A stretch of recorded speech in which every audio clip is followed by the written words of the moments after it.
我決定今次係最後一次。好，今日就講埋上回提到嘅租屋啦。咁我就會以一個第一次 working holiday 嘅人嘅角度去解釋我而家租緊嘅屋係咩類型，同埋點樣揾，同埋租嘅過程啦。好，咁如果你係去 working holiday 咧，多數因為可能 budget 有限啦，咁就最抵嘅方法咧就係同人哋 share 嘅。咁同人哋 share 嘅好處咧，除咗啱啱講咗租金平啲之外咧，就係你會經過一個二房東，多數係你個室友，你個室友就係二房東。點解佢叫二房東咧？因為佢會第一份 contract 咧，其實係佢同房東已經簽咗㗎啦。咁佢要接嗰間 studio 幾耐呢啲嘢就唔關你事嘅。咁你就係負責同二房東去 deal，你會租幾耐啊，同埋租金各樣嘢咯。咁相對簡單啲同埋彈性啲嘅。咁喺邊度可以揾到呢啲咁嘅share house 咧？我就係喺 Facebook 揾嘅。咁我而家住緊呢度都係喺Facebook 揾嘅啦。喺 Facebook 入邊瘋狂入唔同嘅租 group 啦，跟住仲可以睇佢個 marketplace， 睇啱你就 send email。send 完 email 之後咧，可能好彩嘅話，你可能你 send 10零20封，你就會2、3封回信，就可能叫你約時間去睇樓。咁個流程就開始啦。咁佢叫你約時間睇樓，你就去睇樓啦。睇完樓之後，可能要同佢交流下。咁因為大家將來都係室友噶嘛，咁你就要輕輕可能介紹下自己。雖然你可能你 send 嗰段自我介紹 approach 嘅時候已經有啦，但係你真人可能又要睇下你個人係點樣各樣嘢啦。有機會唔係真人去睇樓或者交流嘅，有機會係 Zoom 嘅，即係因為唔係得你一個有興趣噶嘛，分分鐘係你一間屋有成20幾30個人去send message， 跟住佢都接收晒呢20幾個人，跟住然後佢逐個揀。咁所以如果你去到睇樓呢一步都未必係你嘅，咁你仲要可能要等翻2、3日，睇下佢會唔會揀你。咁如果佢真係揀埋你啦，咁你就再約時間去簽約啊，同埋交鎖匙，跟住交訂各樣咯。咁喺簽約嘅時候咧，唔好現金交易啦，一定要係經銀行。同埋有啲咩要注意咧？Facebook 上面咧，雖然佢 post 好多，但係入邊有好多都係 scam 嚟嘅。咁點樣可以分到佢係咪 scam 咧？一開始你係唔會知嘅。咁所以你就唔好理啦，你係唔好驚，就照 send 所有嘢照 send，直到有啲 scam 咧，多數咧有啲咩徵象咧？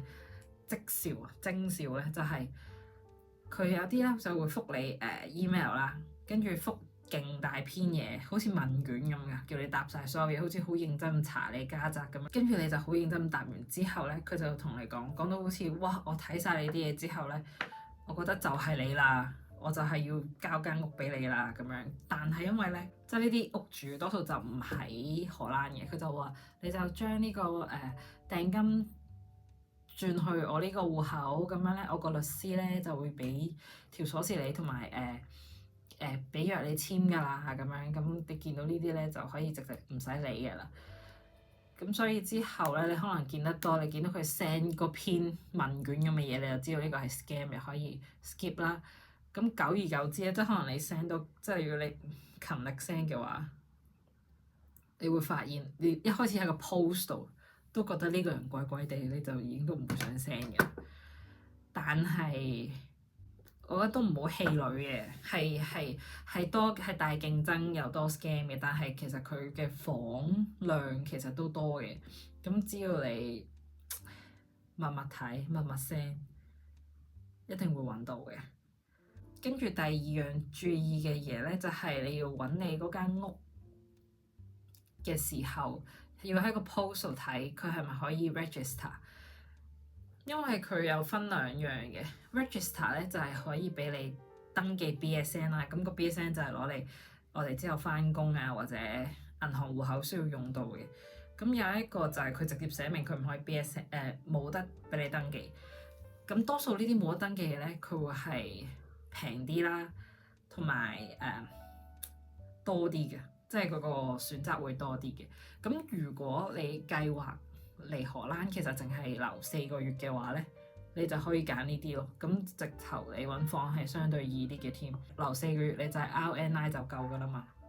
如果唔係咧，就係建議一開始就 target 可以 register 嗰啲咯。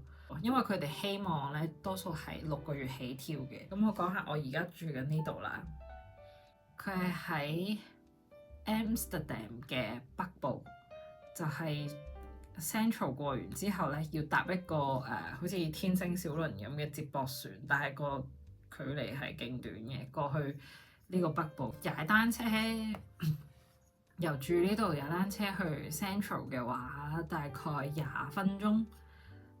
即係呢度我又係搭船10分鐘，跟住搭船5分鐘，跟住25分鐘啦嘅距離，我覺得相對都方便嘅。咁我主要同一個室友 share 啦，月租咧就係大概連埋水電煤11歐，而11歐應該係佢係偏貴嘅。但係喺荷蘭，如果你話要唔係，如果喺 Amsterdam 你要近少少Central 嘅話咧，都差唔多係呢個價㗎啦。咁如果你可能要變咗係搭火車要遠少少嘅，咁有機會係600歐或者800歐都有嘅。咁視乎你睇下同幾多個人 share 啦，跟住同埋個距離咯。咁我而家呢度都算闊落嘅呢個單位，跟住2個人 share 又叫近火車站，所以我就揀咗呢度。另外一個原因就係因為我個室友佢係難得嘅 I 人，都唔係話難得嘅，只不過喺 Facebook 上面啲 post 咧，個個都佢哋會首先介紹咗自己而家現有嘅室友係啲咩人先啦，跟住先後再會希望你點介紹自己啦。咁佢哋全部都講到係好中意一齊玩啊，一齊食飯啊，一齊睇電視啊，即係好中意有啲互動嘅。咁我就覺得可免則免啦，我就唔想。但係一開始我未揾到呢度嘅時候，我個自我介紹都有扮我係中意呢啲嘢，我都吹得有幾咩，但係最尾就揾到而家呢個室友咯。呢個室友就係我哋大家都係 friendly 嘅，但係冇咩事都唔好講嘢，唔好搞大家咯。跟住所有事都係好似好詭異，好似上流寄生族咁樣咧，好似有人，但係好似冇人咁。因為可能大家都知道佢用緊，我就唔會出去。我用緊佢都唔會出嚟煩我，有呢個咁嘅默契咯。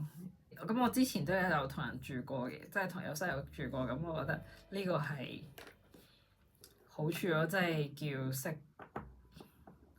識得就下咯，大家。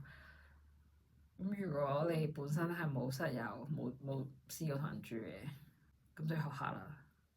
咁如果同人住開，又覺得自己同我差唔多係 I 社會化咗嘅 I 人嘅話咧，咁你可以 DM 我喺樓下 DM 我。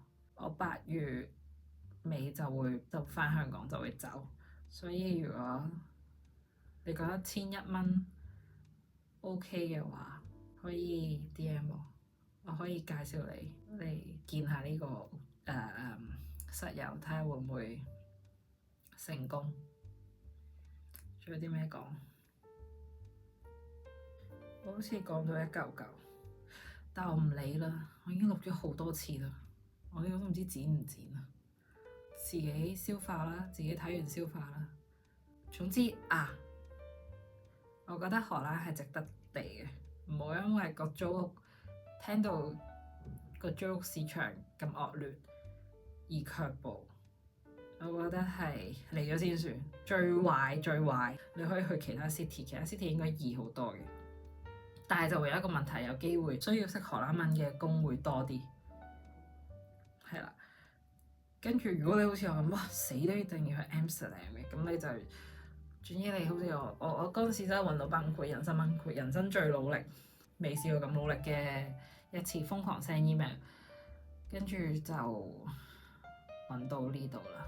啊，唔好，因為我睇樓都睇咗好多 shit 樓啊，唔好夾硬嚟咯，唔好因為啊我揾唔到啦，好頹啊，呢度又要又有位就呢度啦，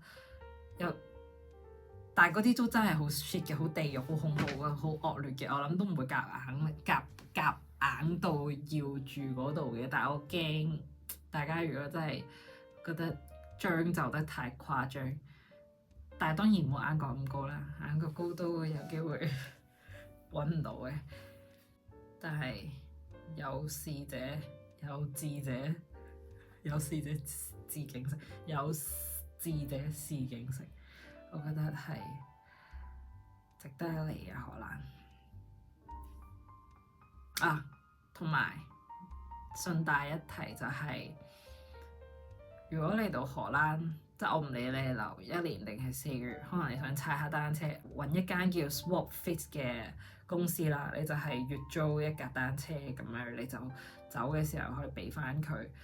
你租緊嘅時候，所有維修嘅費用都唔使嘅，你直接去揾佢整就得㗎啦。跟住亦都會減少咗被偷車嘅風險啦，因為佢每架車入邊都有個晶片，咁啲賊仔就唔會睇上你。佢有唔同 size，即係如果你係165以上咯，我諗或者160以上都應該有車啱。佢有啲細碼車 Swapfit 都係個好東西。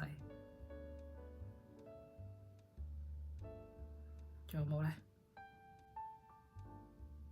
冇啦，祝你好運。今個禮拜6 King's Day。